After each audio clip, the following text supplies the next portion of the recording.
welcome to the China's Messaging podcast created by the Center for Latin American and Latino Studies at the American University in Washington, D.C. I'm your host, Luiza Duarte. Joining me today to talk about COVID-19 diplomacy are Ambassador Jorge Heine of Boston University Pardee School for Global Studies, Francisco Urdinez of the Universidad Católica in Santiago, Chile, and Eric Hershberg from here at American University. We will discuss how the public health sector became a strategic component of the China-Latin American cooperation. The 2020 COVID-19 pandemic created a cooperation opportunity that was seized by the Chinese government. The world urgently needed medical supplies, especially personal protection equipment, which are largely produced in China. Medicines, pharmaceutical input, and medical equipment were also in high demand. The pandemic was an inflection point in the relationship between China and the Latin American countries. Ambassador Heine, Francisco, and Eric, it's a pleasure to have you here. First, I think we need to clarify what we are calling COVID-19 diplomacy and how it has evolved. Ambassador Heine, let's start with you. What we are referring to, as I understand it, is the diplomacy that has been followed by China in the course of the past 2 and some years to deal with the pandemic in its relationship with Latin America and also with other countries in the global south. And here, what I would like to point out is there is remarkable paradox at work. China was the place where the pandemic originated, in the city of Wuhan. It famously mishandled the original outbreak quite badly, making it possible for the virus to spread worldwide, on the one hand. On the other hand, Latin America has been particularly hit by the pandemic. It is in fact ground zero of the pandemic, with 8% of the world's population and 30% of the world's deaths from it. CLALS has proclaimed it as the worst crisis Latin America has seen in 120 years, not just because of the effects of the pandemic on the health of Latin and the life of Latin Americans, but also because of the economic impact, with GDP falling in the region by 7.7% in 2020, which is more than twice what global GDP fell. Where is the paradox that, 2.5 years into the pandemic, relations between China and Latin America are flourishing? The numbers for trade in 2021 indicate that it reached an all-time high, $451 billion, 40% more than it did in 2020. In the course of this past few days, there have been not one but 2 Latin American presidents in Beijing for the inauguration of the Olympic Games, disregarding the diplomatic boycott that was initiated by some countries. Argentina has now joined the Belt and Road Initiative, and Ecuador wants to sign a free trade agreement with China. You ask yourself, how is this possible? Why is this curious effect taking place after Latin America has been so badly hit by the pandemic that originated in China? And what I would argue very strongly, and we can get into the details later on, there are a number of reasons for this, but at least one reason is because of the way China managed this COVID diplomacy, both in the way it manages the situation at home and getting the pandemic under control, then on the way it handled the whole issue of the first year in terms of PPE and supplies, which has been mentioned by Luiza before. And thirdly, by the way it has managed the whole side of vaccines. So that is the argument that I would like to lay before you. Francisco, can we identify particular phases of COVID-19 diplomacy or shifts in priority countries? Yes, I think the focus during 2020 was on PPE and 95 masks, ventilators, gowns, gloves. Of course, vaccines were under development. So during 2021, the focus was on vaccines. We have estimated that in the first semester of 2020, different Chinese actors donated around $128 million in equipment And while the amount might look a little small in terms of its monetary value, those donations were very much needed in the region. As Ambassador Heine said, the region was being hit very badly by the pandemic, and there were no enough masks, no enough supplies, and they were very much welcome. I would say that China paid attention to strategic partners. At least that's what we identify in an article with my co-author Diego Telias.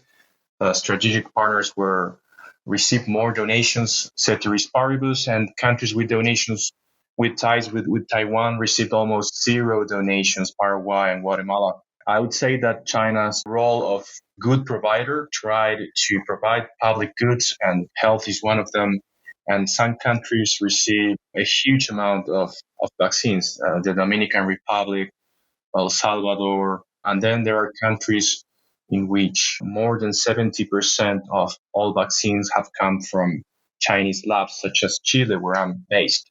Overall, I would say that the COVID-19 diplomacy by China had a major impact in Latin America in 2020 and in 2021, and probably in the future as well. And how did the COVID-19 pandemic affect public opinion regarding China's engagement in Latin America? How has it impacted political debate in different parts of the region? Francisco, what does your research show? That's a very interesting question in light of what Ambassador Heine was mentioning. I agree with him that relations with China are flourishing, at least on a political level. However, public opinion polls show that China's public perceptions were damaged by the pandemic, and we measured attitudes towards China using a thermometer, a feeling thermometer, and certain techniques to address what do people think of China compared to other countries. And what we find overall is that the pandemic damaged China's soft power. And also,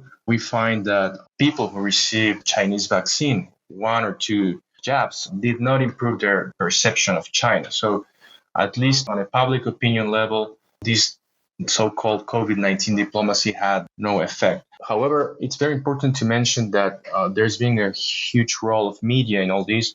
I'm carrying out new research with Wilson Center fellows Daniela Campello because we want to look at the effect of fake news with regards to Chinese vaccines and with COVID-19 diplomacy in general. Fake news played a major role. For instance, we are interested in looking at how they were used politically by Bolsonaro in Brazil. So I think there's a lot of research that still needs to be carried out to understand the effect of the COVID-19 diplomacy in public opinion. Eric, I think you might want to comment on Central America dynamics. Yes, I mean, one of the things here that Francisco referred to that I think is quite important is the Salvadoran case and the Dominican case, contrasting that with, for example, the Guatemalan case. And what we have here in the Salvador and Dominican case are countries with close diplomatic ties to Beijing, and they were favored in the flow of vaccines and other COVID-related assistance, in contrast to countries such as Guatemala that had retained recognition of Taiwan. One of the things that is interesting from the Salvadoran case is it appears that it is an exception to the general rule that Francisco was just outlining, whereby COVID assistance from China may not have helped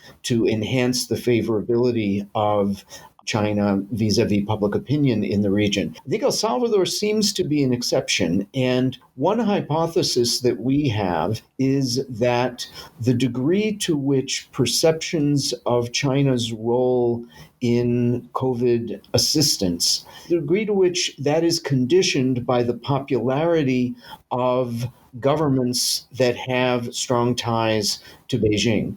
And so in the case of El Salvador, we have a highly popular, charismatic, authoritarian elected president, Nayib Bukele, who has emphasized the closeness and the priority of ties to China and has emphasized how China has played a singular role in providing assistance to El Salvador, which has done relatively well in regional terms, in terms of grappling with the pandemic and increasing vaccination rates and the like. And Bukele has drawn on his personal popularity to, in effect, transfer some of that to his partners in Beijing. Whereas in cases where the relationship between Beijing and incumbent governments has been diminished or non-existent, as would be the case in Guatemala, we're unlikely to see the same shifts in public regard for China and for relations between China and the region.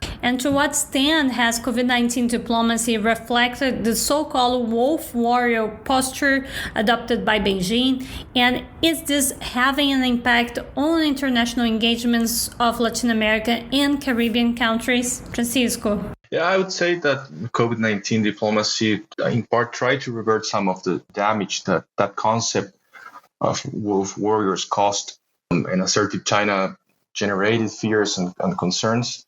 And I think there's a visible tension between the older paradigm of keeping a low profile and striving for achievement nowadays. And I think that China has the most to win in the region in terms of being a clear provider of goods that other countries do not want to offer. While China's association with the outbreak of the pandemic has been damaging to its international reputation, the contrary has attempted to rebuild its reputation through the visible distribution of vaccines and medical supplies.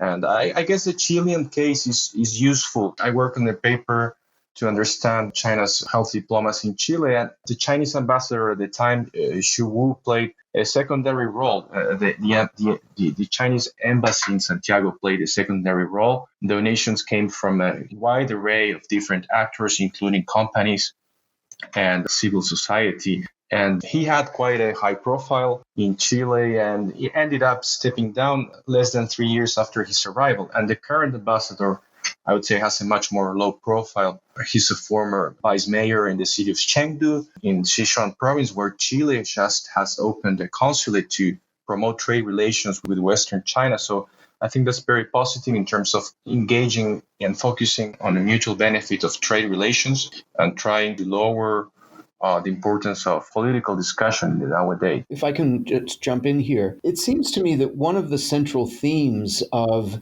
the Chinese government's engagement with Latin America, and in fact its narrative about its engagement in the international system, is one of commitment to South-South cooperation. And I suppose that COVID diplomacy has in part been situated within a narrative of China's distinctive contribution as part of the Global South, advancing cooperation and solidarity with Latin America and the Caribbean as Southern counterpart. Do you all see the Beijing strategy in light of South-South cooperation? And do you think that that message is one that is consolidating, that is resonating in Latin American and Caribbean public opinion? There is no doubt that at the level of public opinion, the Chinese soft power has gotten quite a beating in Latin America.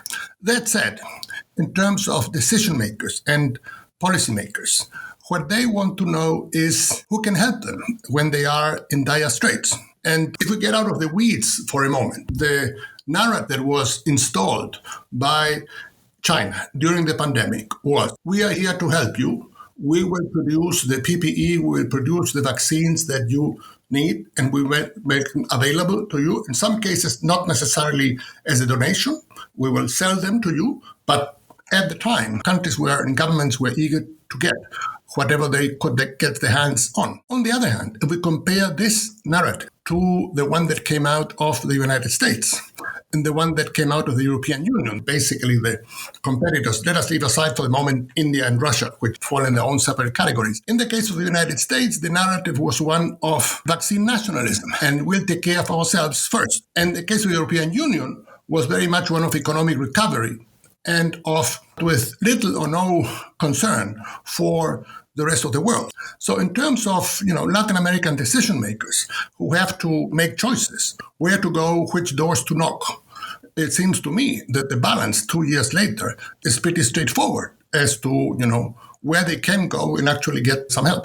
I mean, one of the constant issues I have with some of my colleagues is when they describe relations between China and the United States and European countries. And when they sort of translate that monotonically to relations of China with Latin America, with Africa, with some Asian countries.